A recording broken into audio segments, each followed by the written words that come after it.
ಅಂಟಮ್ಮ ನೀನು game changer ಆಗೋದು ಅನ್ನೋದೇನೋ okay, ಅದೇ ನಿಂಗೆ ಗೇಮೇ ಗೊತ್ತಿಲ್ವಲ್ಲ.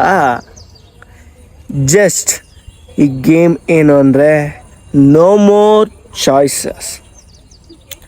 ಇನ್ನು ಸಿಂಪಲಾಗಿ ಹೇಳಬೇಕು ಅಂದರೆ ಅಂತಮ್ಮ, ನಮಗೆ ಚಾಯ್ಸೇ ಇಲ್ಲ ಅಂದಾಗ, ಇರೋದೇ ಒಂದು ಚಾಯ್ಸ್ ಅಂದಾಗ ನಮ್ಮ ಮೈಂಡು ನಮ್ಮ ಬಾಡಿ ಹೇಗೆ ಎಷ್ಟು ಫಾಸ್ಟಾಗಿ ಆ ಒಂದು ಟಾಸ್ಕ್ನ ಕಂಪ್ಲೀಟ್ ಮಾಡುತ್ತೆ ಅಂದರೆ ಇಮ್ಯಾಜಿನೇಷನ್ನೇ ಮಾಡೋಕ್ಕಾಗಲ್ಲ ಸ್ವಾಮಿ, ಅಷ್ಟು ಫಾಸ್ಟಾಗಿ ಒದ್ದಾಡ್ಬಿಡ್ತೀವಿ. ಅದಕ್ಕೆ ಇನ್ನು ಮುಂದೆ ಚಾಯ್ಸ್ ಅನ್ನೋ ಪದನೇ ಇಟ್ಕೋಬಾರ್ದು. ಡೇರ್ ಮಾಡುವ, ಡೇರ್ ಮಾಡಿ ಚಾಯ್ಸ್ ಮಾಡಿ ಗೆದ್ದು ತೋರಿಸುವ, ಗೇಮ್ನೇ ಚೇಂಜ್ ಮಾಡುವ. ಫಾರ್ ಮೋರ್ ವಿಡಿಯೋಸ್ ಫಾಲೋ ಮಾಡಿರಿ. ಫಾಲೋ ಮಾಡಿದ್ರೆ ನಿನ್ನ ಒಂದು ಲೈಫ್ ಚೇಂಜ್ ಆಗುತ್ತೆ. ಡೇರ್ ಮಾಡಿ ಫಾಲೋ ಮಾಡಿರಿ.